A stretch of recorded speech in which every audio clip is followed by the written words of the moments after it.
Era uma manhã clara de segunda-feira, quando a jovem de 14 anos, Camila Souza, entrou no sofisticado Banco das Palmeiras, vestindo o uniforme da escola. Uma blusa simples, saia e sapatos fechados. Camila se sentia nervosa e orgulhosa, ao mesmo tempo. Hoje ela faria seu primeiro depósito sozinha, apresentando o cheque de bolsa de estudo de R$ 5.000, conquistado graças às suas excelentes notas. Aquele cheque não só comprovava todo o esforço que ela dedicou aos estudos, mas também simbolizava sua crescente independência. Determinada a realizar a transação sem a ajuda dos pais, Camila segurava firmemente uma pasta com seus documentos, enquanto caminhava até o caixa com o coração acelerado. Atrás do balcão, a gerente, Fernanda Lima, uma mulher de 40 e poucos anos com um estilo impecável e um ar de superioridade, notou a chegada de Camila. Ao entregar o cheque, o sorriso simpático de Fernanda vacilou por um breve instante. Um cheque de R$ 5.000, disse ela em voz alta o bastante para que os clientes próximos ouvissem. Para alguém da sua idade? De onde veio isso? Camila sentiu as bochechas esquentarem, mas rapidamente se recompôs. É a minha bolsa de estudo por desempenho acadêmico, explicou com calma, mesmo com as mãos levemente trêmulas ao entregar a carta de concessão e a carteira de estudante. Tenho toda a documentação aqui. O jovem atendente, Rafael Oliveira, pegou o cheque e, ao segurá-lo contra a luz, seu olhar passou de neutro a desconfiado, examinando-o como se procurasse algum sinal de falsificação. Após alguns longos segundos, ele se virou para Fernanda, que observava a cena com crescente suspeita. Sem sequer olhar para Camila, Fernanda se aproximou do balcão e disse: Temos recebido muitos cheques falsificados ultimamente. Preciso verificar tudo. A ansiedade de Camila aumentou. Ela esperava um simples depósito, mas agora se sentia tratada como se fosse uma criminosa. Em meio ao pânico, ela percebeu que havia esquecido o celular na sua armário na escola. Eu preciso ligar para a minha mãe, disse Camila com a voz um pouco trêmula. Ela está me esperando em casa e eu não tenho o celular comigo. Fernanda nem sequer prestou atenção às suas palavras. Isso não é problema nosso, disse Fernanda em tom frio e ríspido. Você vai esperar até terminarmos a verificação. Essas palavras feriram Camila. Ela ficou parada enquanto Fernanda se afastava com uma postura condescendente, posicionando-se em um canto do saguão para observá-la.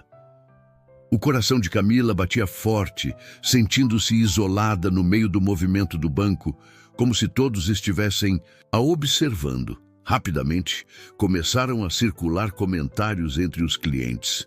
Alguns olhavam com curiosidade, enquanto outros demonstravam um desprezo quase disfarçado. Camila teve a sensação de que o tempo estava parado e, a cada minuto que passava, sua vergonha aumentava.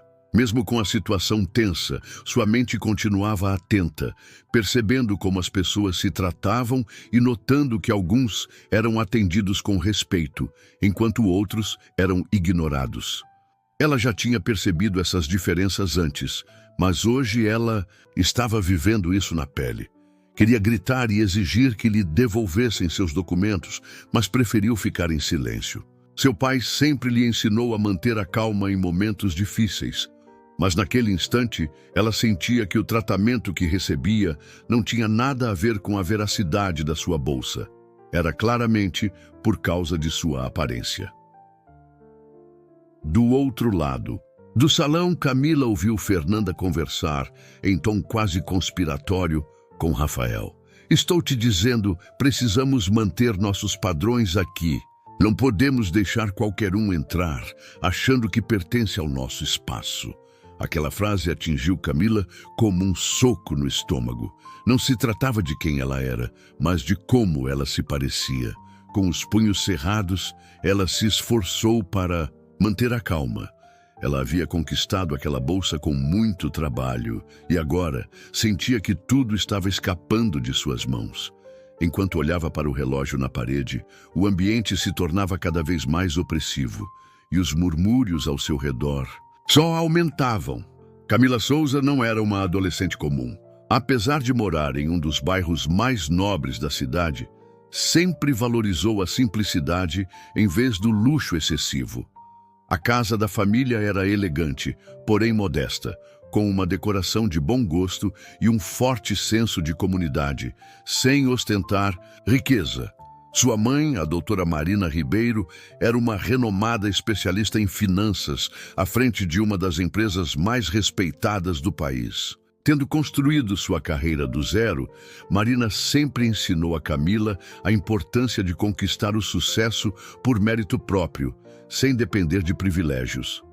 Embora a família Ribeiro fosse financeiramente confortável, nunca se gabavam disso. A doutora acreditava que a verdadeira riqueza estava em usar o dinheiro para fazer o bem, uma lição que Camila levou para a vida.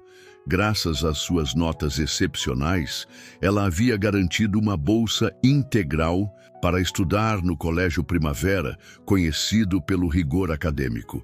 Essa conquista não lhe foi dada de presente, ela a obteve por seu próprio esforço e não pelo nome da mãe.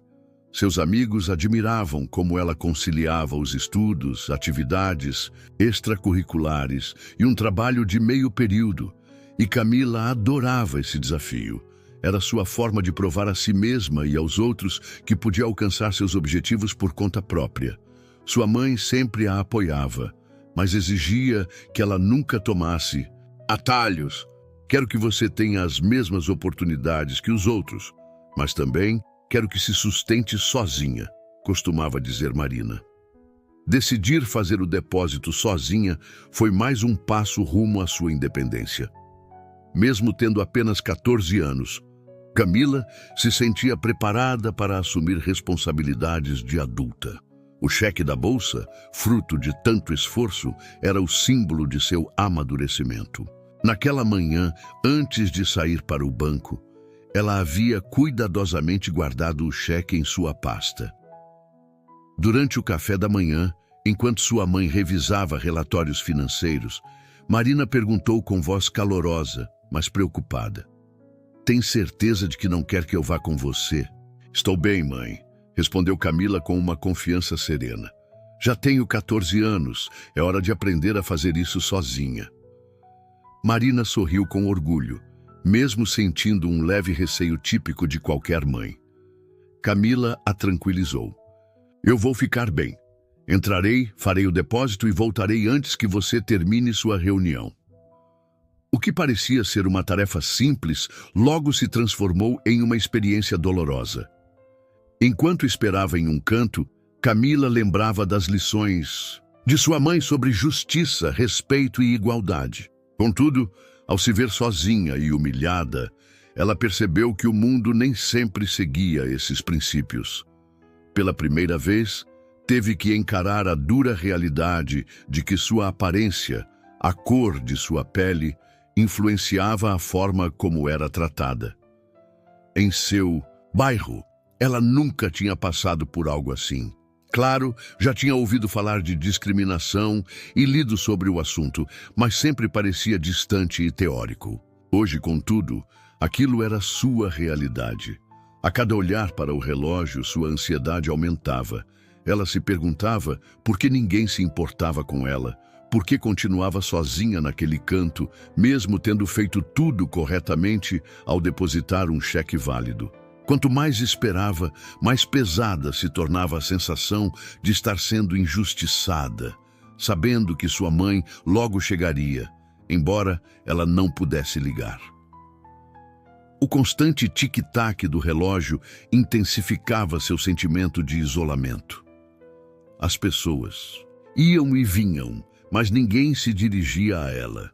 Camila se sentia invisível, como se fosse apenas um detalhe a mais no movimentado ambiente do banco. Em meio aos seus pensamentos, ela notou que outros clientes eram tratados com evidente preferência. Um casal de idosos, elegantemente vestido, foi recebido com calor humano por Fernanda, que os conduziu pessoalmente a uma área VIP. Camila nunca recebeu esse tipo de atenção. Parecia que ela não pertencia àquele mundo de mármore polido e móveis nobres. Pouco depois, um jovem com um sotaque marcante se aproximou do caixa, carregando uma pilha de papéis. Fernanda, que o observava de longe, fez um gesto desdenhoso e disse: "Desculpe, hoje o sistema está lento. Pode demorar um pouco para processar seu pedido." Camila sentiu um aperto no estômago ao vê-lo partir, visivelmente frustrado. Porém, poucos instantes depois, quando um casal branco chegou com documentos semelhantes, a atitude de Fernanda mudou completamente. Com um sorriso forçado, a gerente conduziu o casal até o balcão. "Claro, deixe comigo", disse ela em um tom acolhedor e prestativo. "Vocês estão em boas mãos."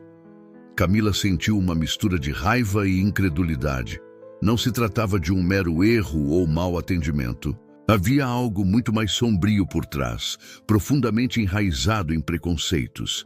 Ela entendeu na hora que Fernanda escolhia com quem tratava com respeito e claramente ela não estava na lista. Com os punhos cerrados, Camila se esforçou para manter a calma, tentando não deixar que suas emoções transbordassem.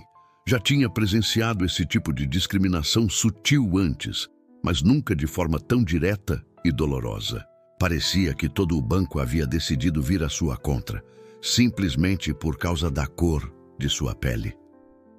Mais uma vez, a voz de Fernanda cortou o silêncio ao se dirigir a um segurança que estava próximo. "Fique de olho nela. Certifique-se de que não tente sair." O coração de Camila acelerou e ela lutou para não gritar diante de tanta injustiça. Em vez disso, concentrou-se na respiração, tentando manter a calma e bloquear a dor que ameaçava dominá-la. Sempre fora ensinada a agir com dignidade em momentos difíceis, mas hoje tudo parecia diferente. Ela se sentia presa em um sistema que não a via como pessoa. Os minutos se arrastavam. O único som que se ouvia era o farfalhar de papéis, o murmúrio distante de conversas e o clique firme dos saltos de Fernanda sobre o piso de mármore. Camila tinha a estranha sensação de que todos no banco a observavam e julgavam. Os comentários sussurrados tornavam-se mais intensos, críticas mordazes, suspiros de pena e até algumas risadas contidas. Ela se sentia pequena e desamparada. E o pior era que ninguém se importava em intervir ou questionar o porquê daquele tratamento. Parecia que seu sofrimento era apenas mais um ruído de fundo em um mundo acostumado a ignorar a injustiça. Quando Camila já não suportava mais aquela pressão, ela notou algo. Fernanda conversava em voz baixa e frustrada com Rafael. "Por que ela ainda está aqui?" murmurou Fernanda quase sem ser ouvida. "Precisamos nos livrar dela, que ela saiba que não é bem-vinda." O coração de Camila apertou. Ela tinha ouvido o suficiente. Aquelas palavras confirmaram seus piores temores. Não se tratava de um erro trivial, mas de algo muito mais sinistro, sobre poder e controle, e da ideia de que pessoas como ela não pertenciam àquele lugar. Incapaz de ficar calada, Camila falou: "Eu não sou um problema." Sua voz tremia, mas permanecia firme. "Estou aqui porque conquistei essa bolsa com meu próprio esforço. Estou aqui para depositar meu cheque como todo mundo." Fernanda nem sequer lançou um olhar para Camila. Em vez disso, dirigiu-se ao segurança com um tom autoritário. "Leve-a para o fundo. Mantenha-a lá até que terminemos a verificação." O segurança, um homem corpulento e de presença intimidadora, se aproximou imediatamente. Ele agarrou o braço de Camila e a conduziu pelo banco. Todos os presentes a observaram, mas ninguém interveio. Camila sentiu seu rosto esquentar de vergonha e raiva, enquanto era arrastada para longe do balcão. "Fique aqui", ordenou o segurança, colocando-a em um canto do fundo, onde ainda podia ser vista, mas não atrapalhava. Em seguida, ele se retirou para garantir que ela não se movesse. Camila permaneceu ali, com os braços cruzados e a cabeça erguida, embora por dentro se sentisse despedaçada. Com o corpo dolorido de tanto ficar em pé e a mente repleta de Pensamentos, Camila percebeu a dura realidade.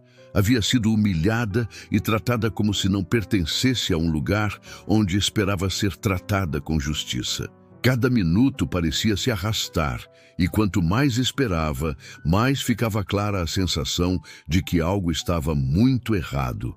Ela olhou ao redor, buscando alguma distração para amenizar a dor, até que seus olhos se fixaram em Fernanda, que caminhava pelo salão com seus saltos ecoando no mármore. Fernanda conversava com um homem bem vestido, que a princípio era desconhecido, mas cujo jeito lhe parecia familiar. Seu porte transmitia importância, e a forma como Fernanda falava com ele deixava claro que queria impressioná-lo. O nome dele, vagamente lembrado, era André Costa, diretor executivo de um importante grupo bancário, um dos maiores concorrentes do banco que sua mãe havia adquirido recentemente. O coração de Camila bateu mais rápido ao observar a interação entre Fernanda e André.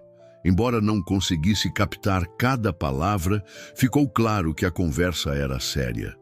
Fernanda se inclinou para André, abaixando a voz quase até um sussurro, enquanto lhe entregava uma pasta marcada com a palavra confidencial. Mesmo sem conseguir ver o conteúdo, era evidente que aquilo era de extrema importância. A mente de Camila girava ao lembrar de todo o esforço de sua mãe para construir uma reputação sólida para o banco. E ela compreendeu que qualquer vazamento de informações poderia ter consequências desastrosas. Aquilo não era uma simples conversa de negócios, mas sim uma traição prestes a acontecer. Movendo-se discretamente em seu canto para ouvir melhor, Camila observou André acenar enquanto examinava a pasta, com uma expressão séria e quase satisfeita. Algo que Fernanda disse em voz baixa se perdeu no murmúrio, mas o sorriso que se formou em seu rosto dizia tudo. Fernanda não estava apenas ajudando André, ela estava ativamente prejudicando a própria empresa. Camila sentiu um nó no estômago ao perceber que o tratamento injusto que recebia não se devia somente à sua idade ou cor de pele, mas fazia parte de um plano deliberado de sabotagem. Embora não soubesse exatamente o que havia na pasta, ela intuía que não era nada bom e que estava ligado ao negócio de sua mãe. Nesse instante, uma onda de determinação invadiu Camila. Ela não seria mais uma espectadora passiva. Entendeu que não havia ido ao banco apenas para depositar um cheque. Ela testemunhara algo muito maior, algo que poderia afetar a carreira de sua mãe e a vida de toda a família. Não podia ficar parada. Seus olhos se voltaram para o pequeno caderno onde registrava cada episódio de tratamento injusto que presenciava. Dessa vez, era algo crucial. Ela precisava anotar cada detalhe, cada sussurro. Ainda sem saber exatamente o que fazer com aquela informação, Camila entendeu que deveria manter um registro detalhado. Com as mãos trêmulas, abriu seu caderno e escreveu a hora, os nomes e todos os detalhes sobre aquela pasta. Suspeita. A conversa entre Fernanda e André foi interrompida abruptamente quando André se levantou para ir embora. Fernanda apertou a mão dele com um sorriso que parecia exagerado demais. O coração de Camila disparou enquanto via André caminhar com determinação em direção à saída. Assim que ele se afastou, Fernanda voltou ao balcão, mas o sorriso havia sumido. Em vez disso, toda a atenção dela se voltou para Camila, que ainda permanecia no canto. Um calafrio percorreu o corpo de Camila, como se Fernanda soubesse que ela tinha presenciado tudo. Os pensamentos de Camila se aglomeraram. Ela tinha visto o suficiente para entender que algo muito errado estava acontecendo nos bastidores. Mas o que poderia fazer com aquela informação? Como provar o que acontecera? Apertando o caneta com força, ela sentiu a determinação crescer dentro de si.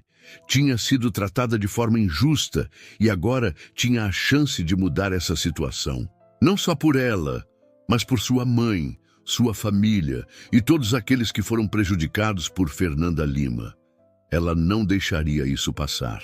Enquanto as horas de espera e humilhação se acumulavam naquele exato momento, Camila percebeu que possuía algo muito mais valioso do que o cheque ou seus documentos, a verdade, e era hora de revelá-la. Nesse instante, as portas do banco se abriram e sua mãe, a doutora Marina Ribeiro, entrou. O coração de Camila pulou uma batida. A presença de Marina era imponente, calma, serena e vestida com perfeição, um contraste total com o caos que se instalara. Assim que Marina avistou Camila, Fernanda se endireitou. Senhora Ribeiro, cumprimentou Fernanda com um tom excessivamente polido. Não esperava sua visita hoje. Como posso ajudar? Mas Marina não se demorou em formalidades. Virou-se imediatamente para Camila e, ao vê-la sozinha no canto, seus olhos se estreitaram com preocupação. Você está bem, Camila? Perguntou com genuína inquietação. Camila assentiu, esforçando-se para controlar as emoções. Estou bem, mãe, disse com voz tranquila, apesar de 1000 pensamentos agitarem-se dentro dela. Mas tem algo que você precisa saber. Ela pegou seu caderno de anotações e começou a relatar tudo o que acontecera no banco. O tratamento preferencial a alguns clientes, a frieza com que a trataram e, sobretudo, a conversa entre Fernanda e André. Com voz firme, leu seus apontamentos, detalhando o encontro suspeito e a pasta marcada como confidencial. Marina ouviu atentamente e a cada palavra seu semblante se tornava mais sério. Quando Camila terminou, sua mãe olhou para Fernanda e disse de forma cortante: Senhorita Lima, acredito que você deve uma desculpa à minha filha e uma explicação a mim. A postura confiante de Fernanda começou a desmoronar. Eu não sei do que vocês estão falando, gaguejou, mas Marina não a deixou continuar. Sei exatamente o que você fez, replicou Marina com voz controlada, porém firme. Você tem colaborado com o senhor André Morales, repassando informações confidenciais para a concorrência. Isso não é apenas um mau atendimento, é espionagem industrial. O banco ficou em silêncio.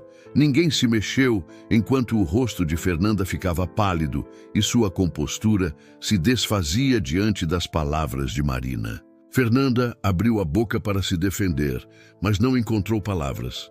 Marina não lhe deu chance. Você está demitida, senhorita Lima, declarou com determinação. Essas palavras ecoaram por todo o prédio. O segurança que havia conduzido Camila ao canto voltou a intervir. Por favor, retirem a senhorita Lima daqui, ordenou Marina, e logo Fernanda foi escoltada para fora do banco, com o orgulho em frangalhos.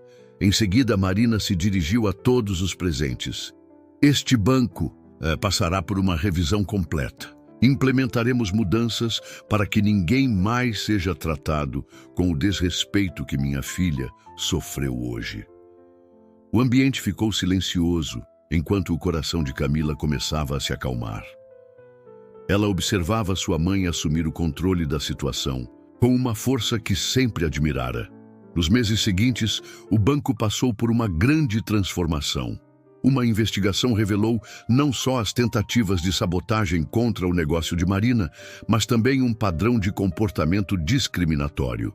A diretoria foi totalmente renovada e um novo programa de treinamento em práticas bancárias justas foi implantado.